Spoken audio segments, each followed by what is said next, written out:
자, 오늘은 지난 시간에 이야기했던 루이스 구조식 중에서 시간 때문에 미처 다 이야기하지 못하고 끝난 게 있었는데 그 중에 몇 가지에 대해서 이야기를 하겠습니다. 큰 주제는 확장된 옥텟이라는 겁니다. 확장된 옥텟. 자, 일반적으로 우리가 루이스 구조식에서 중요한 것은 옥텟 규칙을 만족시킨다. 즉 18조 원소의 전자 배치를 갖게 되면 안정하게 되기 때문에 가장 밖의 전자를 8개를 채우려는 그런 경향에 대해서 설명을 했습니다. 그런데 여러분 이제 간단하게 여기 보시면 SF6라든가 또는 PCl5 이런 분자들을 보면 중심 원자가 인이고 또 중심 원자가 황인데 여기에 5개의 염소나 또는 6개의 플로린이 와서 결합을 했다고 한다면 공유결합이 적어도 5개 또는 6개가 형성이 돼야 되는 거죠. 그럼 이것들이 인이나 황을 중심으로 공유결합을 하게 되면 전자가 공유전자 쌍만 있다고 해도 10개나 아니면 12개가 되는 것입니다. 그러면 8개를 훨씬 벗어나게 되는 것이죠. 자, 그러면 이러한 것들은, 이러한 분자나 또는 이런 이온들은 어떻게 만들어질 수 있는가 하는 걸 생각해 보시면 질소라든가 질소나 또는 산소라든가 이러한 이주기 원소들은 오비탈을 어떤 오비탈을 가질 수 있냐면 ES나 EP 오비탈을 형성할 수가 있습니다. 그러니까 전자가 2개 아니면 뭐 다 채워봐야 8개가 될 수 있는 거죠. 그런데 3주기에 있는 원소들은 3s 또는 3p 또는 3d 오비탈까지 전자가 사용될 수 있기 때문에 우리가 이제 일반적인 전형 원소들은 3d 오비탈을 빼면 3s에 2개 3P에 뭐 6개 해서 가장 밖에 8개를 채운다고 하지만 3D 오비탈로 전자가 더 이제 확장돼서 사용하게 된다면 8개 이상의 전자를 더 채울 수도 있다. 이렇게 되는 겁니다. 자, 구체적으로 이야기해 보겠습니다. 우선 이제 PCl8, PCl3부터 보죠. 자, PCl3에 대해서 한번 생각해 보면 자, PCl3 전자는 5개 원자가 전자입니다. 5개에다가 37은 21, 21개에서 26개의 전자가 최외곽에 존재하죠. 그러면 이제 인을 중심으로 해서 염소 3개가 이렇게 공유결합을 했다고 합시다. 그러면 26개에서 6개 사용됐으니까 20개의 전자가 남고 10쌍을 이제 붙이면 되겠습니다. 그러면 하나, 둘, 셋, 넷, 다섯, 여섯, 일곱, 여덟, 아홉, 열 해서 PCl3는 옥텟 규칙에 만족하게 전자 배치가 화학 결합이 형성이 되었습니다. 자, 그런데 이제 그러면 PCl4 플러스는 어떻게 될까요? 자, PCl4 플러스는 5개에다가 4, 7은 28, 28개에다가 하나 빠졌으니까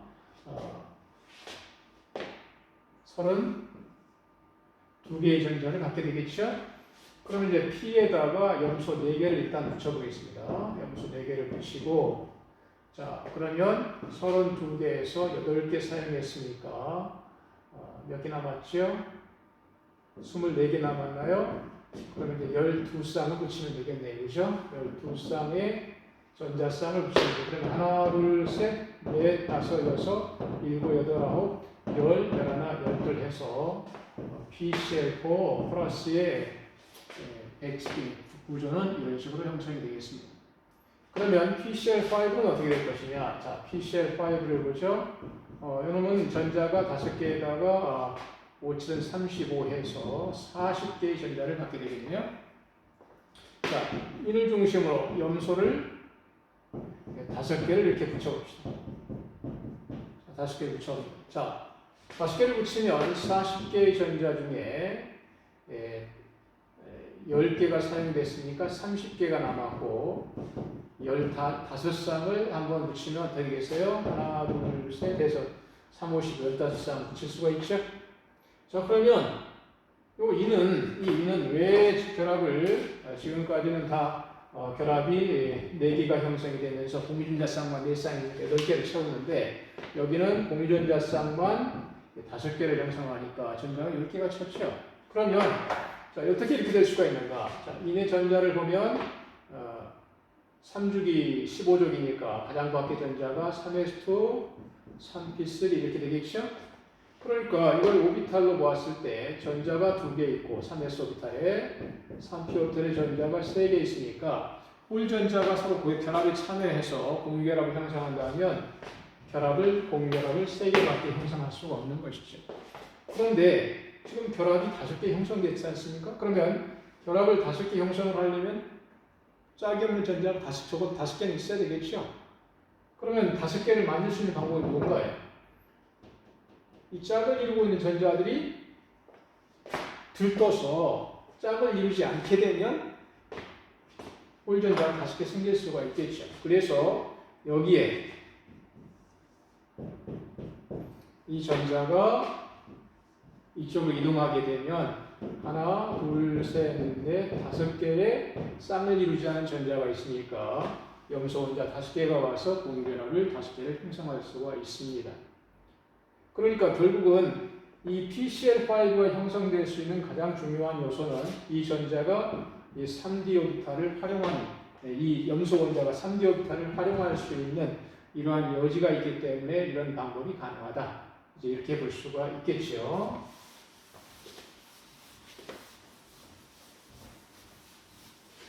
자, PCl6-를 볼까요? 자, PCl6-입니다. 자, PCl6-는 어떻게 되는가? 5개에다가 6, 7, 42에다가 하나 더 들어왔죠? 그러면 48개의 전자가 있네요. 자, 인을 중심으로 염소 원자가 이제 6개가 있고 6개가 연합하고 이제 마이너스 이렇게 되어 있습니다. 그러면 자, 48개의 전자 중에 6이 12, 12개가 사용됐으니까 공전자 쌍으로 그러면 36이 남았죠? 그럼 36개의 전자가 18쌍의 비공전자쌍을 일단 붙여서 활용을 해봅시다. 하나, 둘, 셋 해서 3, 6, 18 이렇게 되니까 염소에 18쌍의 전자쌍을 붙일 수가 있죠. 마찬가지로 인이 6개의 공유결합을 형성을 했습니다. 자, 그러면 아까는 5개인데 6개가 형성됐으면 마이너스가 됐기 때문에 그렇죠. 자, SF6로 한번 시작해 볼까요? 자, SF6입니다. 자, SF6는 전자가 가장 밖에 전자가 황이 6개, 그 다음에 플로린 7개니까 6천 42가 되겠습니다. 그래서 똑같이 48개의 전자를 갖네요. 비슷하게 되겠죠?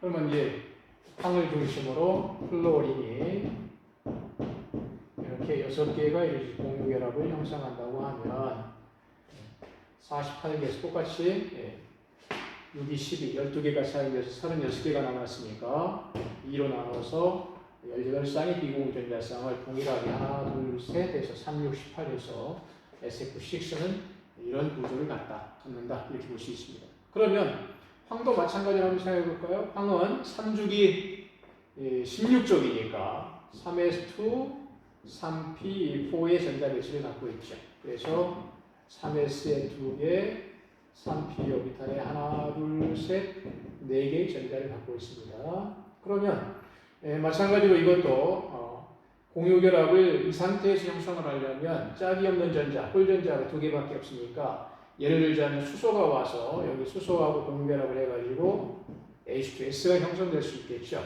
즉 다시 말하자면 공유결합을 2개를 형성할 수 있습니다. 이 상태에서. 그런데 지금 공유결합을 6개를 형성했으니까 짝이 없는 전자를 6개를 만들어야 되겠죠. 어떻게 만들 수 있다고요?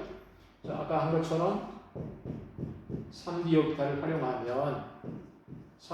활용하면 이 2개의 전자, 이 2개의 쌍을 이루는 이 두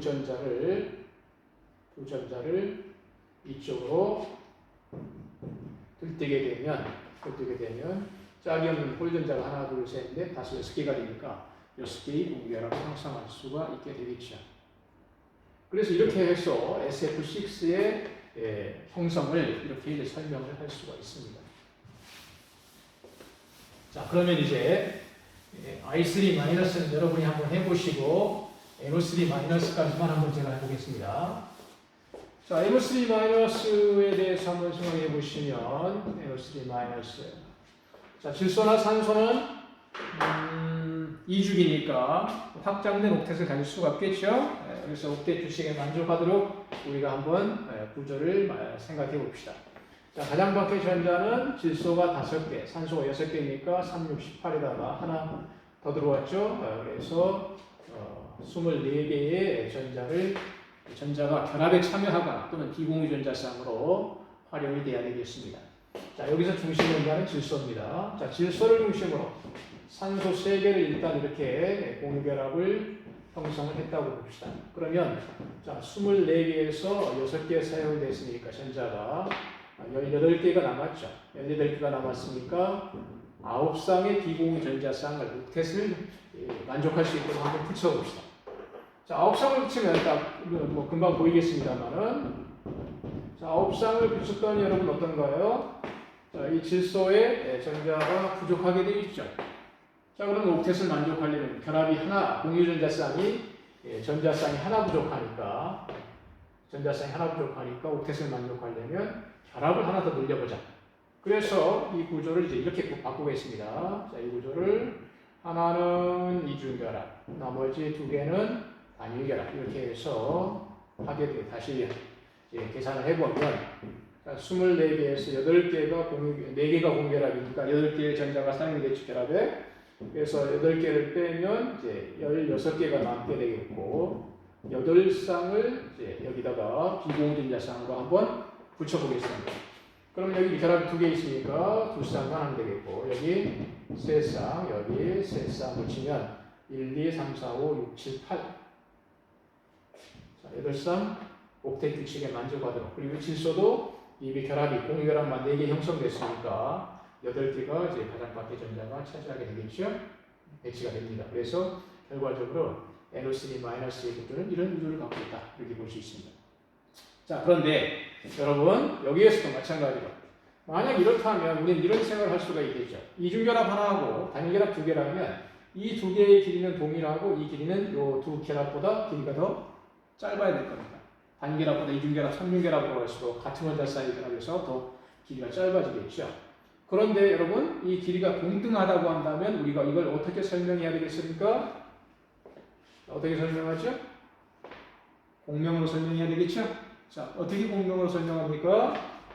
자, 봅시다. 자, 이렇게 하면 이 세 질소하고 산소의 3가지의 결합이 모두 다 동일하다 한다면 이제 이렇게 표현을 할 수 있습니다. 자, 이렇게 그 다음에 이렇게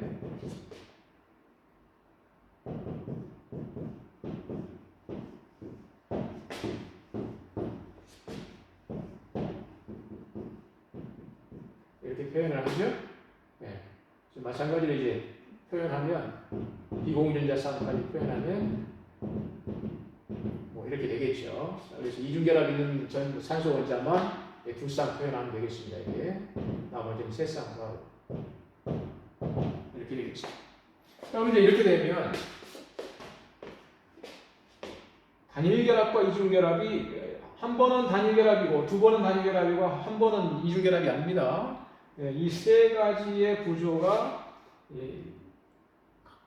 뭐라 할까요? 동시에 존재한다. 이렇게 보시면 되겠습니다. 그러니까 결과적으로 이 각각의 산소 원자들이 제자리에 지금 고정된 상태라고 한다면 이 질소하고 산소의 이 윗부분에 있는 이 결합은 결합이 이중결합, 그 다음에 단일결합 이렇게 되어 있는 것이죠. 그렇죠? 그러니까 전체적으로 어떻게 되냐면 공유결합은 하나, 둘, 셋, 넷입니다. 공유결합은 넷인데 몇 부분으로 나눠져 있죠? 3부분으로 나눠져 있으니까 이 각각의 질소하고 산소의 결합은 1과 3분의 1 결합이다. 뭐 이런 식으로도 설명을 할 수가 있습니다. 어떻든 이 3가지 구조가 동등하게 기여도를 갖고 있다. 이렇게 보시면 되겠습니다. 이러한 것을 공명구조다 이렇게 설명한다고 말씀드렸죠.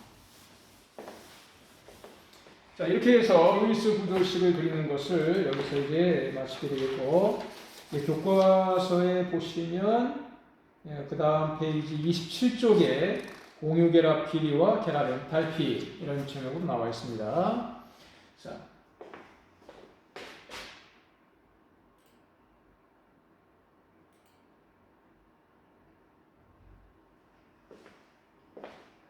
여러분 갑자기 이제 엔탈피가 나오면 좀 당황할 수 있는데 엔탈피는 화학 2에서 배운 바가 있죠. 엔탈피는 어떤 물질이 갖고 있는 모든 에너지를 다 합한 것이다. 이렇게 생각하시면 되겠습니다. 어떤 물질이 갖고 있는 모든 종류의 에너지를 다 합한 것이 엔탈피다. 그래서 여기 일정한 온도와 압력에서 물질이 가지고 있는 고유한 에너지를 엔탈피라고 하는데 기호를 H라고 하죠. 그런데 이 엔탈피 값은 우리가 알 수가 없습니다. 예를 들어서 이 종이의 엔탈피가 얼마인가요? 모른다 이야기죠. 자, 그러나 이 자체, 물질의 엔탈피 자체는 모르지만 뭐는 알 수 있냐면 엔탈피의 차이는 알 수가 있습니다. 무슨 이야기냐? 이 종이 자체의 엔탈피는 모르지만 이 종이를 태워서 연소시켰을 때 이 종이하고 산소가 반응해서 뭐 탄소는 CO2가 되고 수소는 H2가 되고 뭐 이렇게 되겠죠. 그러면 처음에 있던 그 종이하고 산소의 갖고 있던 에너지보다 나중에 이 종이가 탄 다음에 생기는 모든 물질들의 에너지를 합하면 어떻게 될까요? 종이가 탈 때 에너지를 밖으로 방출시키죠. 그러니까 처음보다 나중 물질의 에너지가 더 감소하게 되겠습니다. 그러면 델타 H라고 표현할 때 이 델타 값은 항상 이런 의미를 갖고 있지 않습니까? 변화량이니까 나중 값에서 처음 값을 빼는 거죠. 그래서 이 델타 H는 엔탈피의 차이인데 화학 반응에서의 처음과 나중이란 나중은 생성 물질, 처음은 초기는 반응 물질 이렇게 되겠죠. 그래서 생성 물질과 반응 물질의 엔탈피의 차이를 여기서 이제 델타 H 이렇게 표현을 하죠. 그러면 아까처럼 종이가 연소하는 반응은 발열 반응이니까 엔탈피가 어떻게 되는 거죠? 이렇게 내려가게 되겠죠. 내려가게 됩니다. 그러면 이런 반응을 발열 반응이라고 하고 델타 H는 자 생성 물질의 엔탈피에서 반응 물질의 엔탈피를 빼게 되면 이 차이가 되겠죠. 그런데 이 발열 반응의 경우는 생성 물질의 엔탈피가 더 낮으니까 델타 H 값이 어떻게 되냐면 델타 H가 마이너스가 될 겁니다. 흡열 반응의 경우는 이거하고 반대가 되겠죠. 엔탈피는 이런 개념으로 여러분들이 이해를 하시면 되겠습니다. 자, 여기서 이제 이런 식으로 이제 여기서는 수소가 연소하는 걸 했네요. 자, 수소 기체하고 산소 기체가 반응해서 물이 형성될 때, 자, 델타 H는 어떻게 계산할 수 있느냐? 물 2몰의 엔탈피에서 수소 2몰, 산소 1몰의 엔탈피를 뺍니다. 그러면 그 값이 572kJ입니다. 이렇게 설명을 하고 있습니다. 그래서 델타 H는 생성 물질의 엔탈피에서 반응 물질의 엔탈피를 빼는 것으로 하시면 되겠습니다. 자, 그런데 여기서 제가 한 가지 좀 말씀드릴 것이 우리가 스펙트럼 이야기할 때 좀 여러분들이 깊게 공부한 사람들은 약간 혼동을 가져올 수도 있겠습니다. 자, 스펙트럼 이야기할 때 어떻게 이야기를 하냐면 자, 예를 들자면 n equal 2에서 n equal 1로 간다 할 때 델타 H, 델타 E를 뭐라고 표현했냐면 E2 E1 이렇게 표현했습니다. 그러면 여기가 초기값이고 여기 나중값이니까 사실상 델타 E는 이렇게 하면 안 되겠죠. E1 E2 이렇게 해야 됩니다. 그런데 E1 E2 하게 되면 어떻게 될까요? 이 값이 마이너스가 나오죠. 그러면 이 값에 마이너스를 붙인 값이 사실상 방출된 에너지 값이 됩니다. 그러니까 결국 E2 E1으로 해야 이 값이 플러스 값이 되기 때문에 우리가 진동수라든가 파장 구할 때는 앞에서는 이런 식으로 그냥 계산을 해버리고 말았는데 어떤 책의 경우는 우리 교과서도 마찬가지입니다만 이런 방향으로 기술을 했어요. 그러면 이게 E equal H U 했을 때 이 값은 마이너스고 이 값은 플러스니까 양쪽에 그 단위가 안 맞게 되겠죠. 값이 플러스 마이너스 값이 서로 반대가 되어버립니다. 그래서 이제 앞쪽으로 계산했다 하는 걸 이해하시면 되겠고 그러면 이건 틀린 거냐? 그건 아니다. 일반적으로 이렇게 하기도 한다 하는 것을 그냥 이해하시면 되겠습니다. 그러나 일반적인 델타 값은 어떻게 돼요? 변화량이니까 나중 값에서 앞에 값을 빼서 그 값이 플러스면 증가한 것이고 그 값이 마이너스면 감소한 것이다. 이렇게 보시면 되겠고 여기서 델타 H는 항상 이 나중 값에서 생성 물질의 엔탈피에서 반응 물질의 엔탈피를 빼는 것이 델타 H다 하는 것을 이해를 하시면 되겠습니다. 자, 그 다음 이제 결합 길이에 대한 이야기입니다. 자, 결합 길이란 뭐냐? 우리 전체적으로 지금 공유결합에 대한 이야기를 하고 있습니다. 자, 공유 결합을 하게 되면 원래 원자 자체의 크기는 알 수가 없지만 결합을 했을 때 핵과 핵 사이의 거리는 알 수 있겠죠. 예를 들어서 수소 원자가 결합을 해서 수소 분자를 형성했다 합시다.